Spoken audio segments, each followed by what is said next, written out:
মনে রাখবেন, বাংলাদেশের 90% মুসলমান বসবাস করে। এই বাংলাদেশে 90% মুসলমানের ট্যাক্সের টাকায় আপনার সরকার চলে। এই 90% মুসলমানের ট্যাক্সের টাকায় আপনার গদি চলে। প্রত্যেকটা মন্ত্রণালয়ের, প্রত্যেকটা প্রশাসনের বেতন যায় এই 90% মুসলমানের ট্যাক্সের টাকা থেকে। এই টাকা দিয়ে আপনি মূর্তি তৈরি করবেন, এই দুঃসাহস আপনাকে 90% মুসলমান দেয়নি। অতএব যদি আপনি সামনের দিনে নেতৃত্ব দিতে চান, তাহলে 90% মুসলমানের ম্যান্ডেট ছাড়া, 90% মুসলমানের কোরআন হাদিসের বিধান ছাড়া যদি আপনারা সামনের দিনে নেতৃত্ব দিতে চান, তাহলে জাতি আপনাদেরকে প্রত্যাখ্যান করবে। এদেশের 90% মুসলমান আপনাদেরকে প্রত্যাখ্যান করবে, এতে সন্দেহের কোনো অবকাশ নেই। জাতি যদি একবার জেগে ওঠে, তাদের মনের মধ্যে যদি একমাত্র রাসূল তাদের আদর্শ এটা জেগে ওঠে, তাহলে মূর্তিকে কোনোদিন কোনো মুসলমান সহ্য করতে পারে না। আসসালামু আলাইকুম ওয়া রাহমাতুল্লাহি ওয়া বারাকাতুহু। ইন্নাল হামদুলিল্লাহি ওয়াহদা ওয়াসসালাতু ওয়াসসালামু আলা মান লা নাবিয়্যা বা'দা। সম্মানিত দর্শক এবং শ্রোতা মণ্ডলী, আমরা খুবই নতুন একটা অভিজ্ঞতার সম্মুখীন হয়েছি গত 5 তারিখের পর থেকে।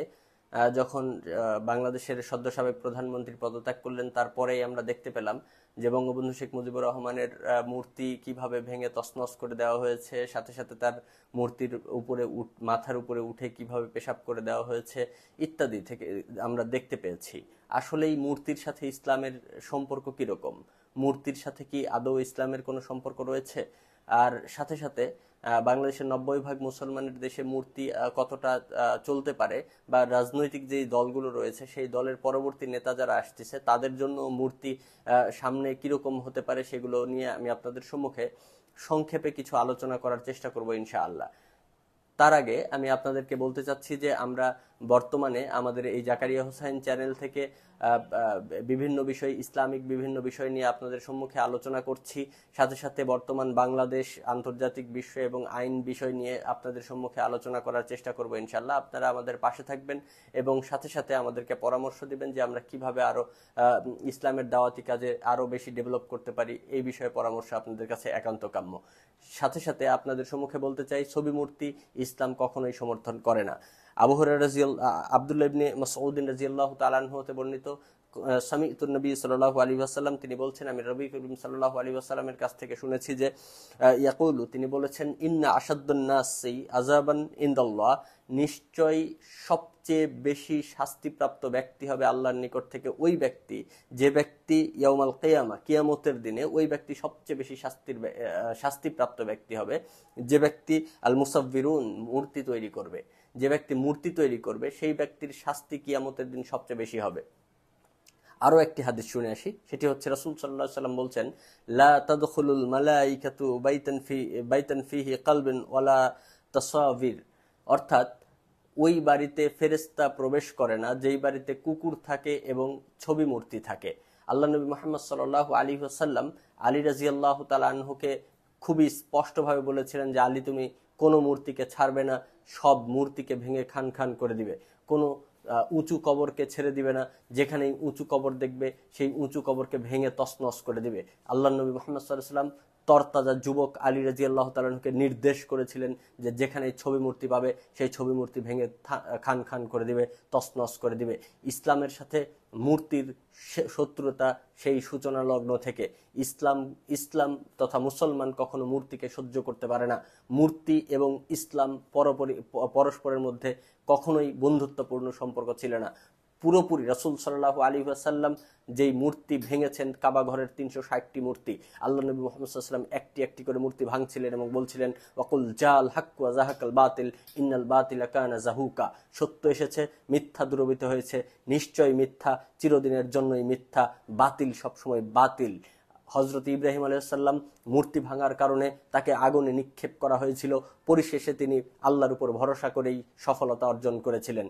শুধু তাই নয়, আপনি যদি দেখেন আমাদের মস্কোতে লেনিনের 73 টনের একটি মূর্তি তৈরি করেছিল তারই শিষ্যরা, তারই কর্মীরা, তারই হচ্ছে যারা সমর্থক তারা, কিন্তু সেই 73 টন ওজনের মূর্তিটাকে ভেঙে তছনছ করে দিয়েছিল পরবর্তীতে তারই সমর্থক যারা, তারাই।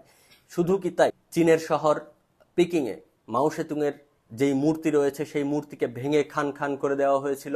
এই ইতিহাস হয়তোবা আমরা সকলেই ভুলে গিয়েছি। শুধু সেই সময় নয়, এত যুগ পর এসে সময়ে সময়ে আমরা বিভিন্ন মূর্তি ভাঙতে দেখেছি, কিছুদিন আগেও রাজধানীর বুকে বিভিন্ন ইসলামিক সংগঠনরা মূর্তি ভাঙার জন্য, মূর্তি গড়তে না দেওয়ার জন্য হাইকোর্টে থেমিস দেবীর মূর্তি থাকা যেগুলো প্রতিবাদ করেছিল প্রকাশ্যে ময়দানে এসে ইসলামিক দলগুলো। কিন্তু সেই সময়েও কিছু লেজুর ভিত্তিক সরকারের হালুয়া রুটি খাওয়া দল সেই সময় মূর্তির পক্ষে কথা বলেছে, ভাস্কর্য এবং মূর্তির পার্থক্য সৃষ্টি করে তারা মূর্তিকে জায়েজ করার চেষ্টা করেছে।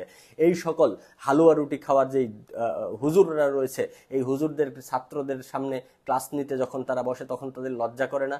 সরাসরি যেখানে আল্লাহ নবী মুহাম্মদ সাল্লাল্লাহু আলাইহি ওয়াসাল্লাম আলী রাদিয়াল্লাহু তাআলাকে নির্দেশ দিয়েছেন যে আলী ছাড়বে না কোনো ছবি মূর্তিকে, সবকে ভেঙে তছনছ করে ফেলবে, সেই নির্দেশ দেওয়ার পরেও এই হালুয়া রুটিখোর হুজুররা কি করে বলে যে মূর্তি আর ভাস্কর্য এক নয়?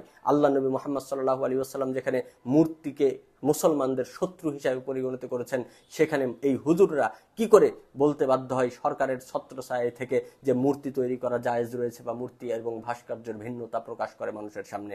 আমাদের লজ্জা হয়, ধিক্কার জানাই ওই সমস্ত শিক্ষকদেরকে। তারা আলেম নামের জালেম, এই সকল আলেমদেরকে দিয়ে জাহান্নাম উদ্বোধন করা হবে, এটা আল্লাহ নবী মুহাম্মদ সাল্লাল্লাহু আলাইহি ওয়াসাল্লাম বলেছেন। সম্মানিত দর্শক মণ্ডলী, আমাদের একটি বিষয় মনে রাখতে হবে, আমরা এত সচেতন মানুষ, এত বড় বড় জায়গায় রয়েছি, এত বেশি জ্ঞান আমাদের, এত বেশি মেধা, এত বেশি কন্ট্রিবিউশন আমাদের জাতির জন্য, কিন্তু ওই যে আবু সাইদ ভাই যে পুলিশের কাছে দুই হাত উঁচিয়ে বুক চেতিয়ে গুলির সামনে দাঁড়িয়ে এই নতুন দিনের সূচনা করতে এতটুকু কার্পণ্য করেননি। তার পিতা কি বলেছেন? যে আমার সন্তান আবু সাইদের মূর্তি হোক, এটা আমি চাই না, বরং আমার সন্তানকে সকলেই মনে রাখবে, আমার সন্তানের জন্য সকলেই দোয়া করবে, সেই দোয়া তার জন্য কবরের একটু শান্তির কারণ হবে। তাই আবু সাইদের মূর্তি, আবু সাইদের নামে মূর্তি, আবু সাইদের নামে এই গেট, এই প্রাসাদ, এই রাজপ্রাসাদ, এত কিছুর চিন্তা তার বাবাও করে না। অতএব এত এই পড়াশোনা না করা একজন মানুষ যদি এত বিচক্ষণতার সাথে কথা বলতে পারে, তাহলে আজকে আমরা নেতৃত্ব দিচ্ছি কোন মেধা নিয়ে, কোন যোগ্যতা নিয়ে? যে আমি আমার বাবার মূর্তি স্থাপন করি, আমি আমার স্বামীর মূর্তি স্থাপন করি, আমি আমার ভাইয়ের মূর্তি স্থাপন করি, আমি আমার নানার মূর্তি স্থাপন করি, কোন বিবেক নিয়ে, কোন আক্কেল নিয়ে? তাই আসুন আমরা সচেতন হই এবং সাবধান হই। আল্লাহ আমাদের তৌফিক দান করুক। এবার আসুন, আজকে সামনের দিনে যারা রাজনীতি করবেন তাদের কি কাজ? আমাদের টাকা দিয়ে, জনগণের টাকা দিয়ে লক্ষ লক্ষ টাকা খরচ করে মূর্তি তৈরি করা হয়। এই মূর্তির ফায়দা কোথায়? এই মূর্তি দিয়ে কোনো রকমের ফায়দা নেই, বরং আরেক দল আসলে এই মূর্তি ভেঙে আরেকজনের মূর্তি এখানে প্রতিস্থাপন করে। আমরা কি চাই আমার বাবা, আমার দাদা, আমার স্বামী, আমার আমার আমার যেই আত্মীয় স্বজন, তার মূর্তি আমি তৈরি করব, আর পরবর্তীতে আরেক দল এসে লাথি মেরে ওই মূর্তিকে ভেঙে তছনছ করে ফেলবে? এতে কি আমার বাবার সম্মান বৃদ্ধি পায়, আমার স্বামীর সম্মান বৃদ্ধি পায়, আমার ভাইয়ের সম্মান বৃদ্ধি পায়, আমার বন্ধুর সম্মান বৃদ্ধি পায়? না, কখনোই না। আমার আত্মীয় স্বজনের সম্মান সেখানে বৃদ্ধি পায় না, বরং তাদেরকে আমরা লাঞ্ছিত করি, অপমানিত করি। আসুন আমরা এমন কিছু করি যেই কাজগুলো হবে প্রোঅ্যাক্টিভিটির সাথে, ক্রিয়েটিভিটি থাকবে সেখানে। আমরা বঙ্গবন্ধুকে স্মরণ করতে চাই, আমরা জিয়াউর রহমানকে স্মরণ করতে চাই, আমরা বিভিন্ন শহীদদেরকে স্মরণ করতে চাই যারা বাংলাদেশের জন্য জীবন দিয়েছে, কিন্তু এর অর্থ এই নয় যে তাদের মূর্তি প্রতিস্থাপন করতে হবে।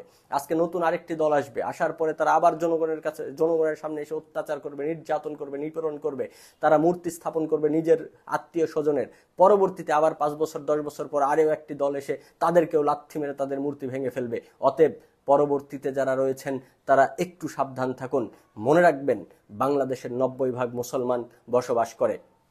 এই বাংলাদেশে 90% মুসলমানের ট্যাক্সের টাকায় আপনার সরকার চলে, এই 90% মুসলমানের ট্যাক্সের টাকায় আপনার গদি চলে, প্রত্যেকটা মন্ত্রণালয়ের, প্রত্যেকটা প্রশাসনের বেতন যায় এই 90% মুসলমানের ট্যাক্সের টাকা থেকে।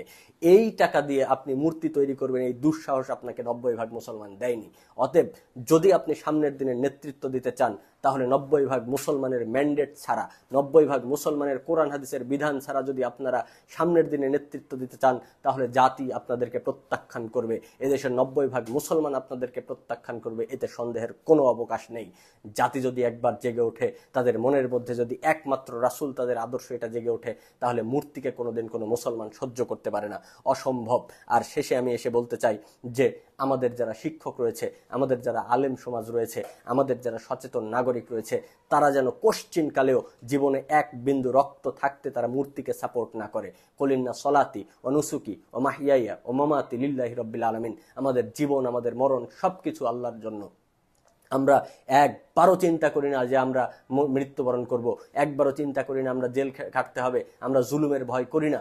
আমরা শুধু ইসলামের জন্য নিজের জীবন উৎসর্গ করে দিতে সদা সর্বদা প্রস্তুত রয়েছি, কারণ আমরা জানি ইসলামের জন্য মৃত্যুবরণ করলে আমার জন্য জান্নাত অপেক্ষা করছে। তাই আসুন আমরা এই মূর্তিকে প্রত্যাখ্যান করি। বাংলাদেশের বুকে এই স্বাধীন রাষ্ট্রে আর একটি মূর্তিও যেন প্রতিস্থাপিত না হয়, এই সংঘবদ্ধ পরিকল্পনা আমরা করি। এবং যারা নেতৃত্ব দিচ্ছেন তাদেরকে আমরা বলতে চাই, মুসলমানদের একটা পয়সা যেন মূর্তি ব্যয়ের পিছনে খরচ না হয়, এই হুঁশিয়ারি দিয়ে আমি আজকে আমার সংক্ষিপ্ত কথা এখানেই শেষ করছি। আসসালামু আলাইকুম ওয়া রাহমাতুল্লাহি ওয়া বারাকাতুহু।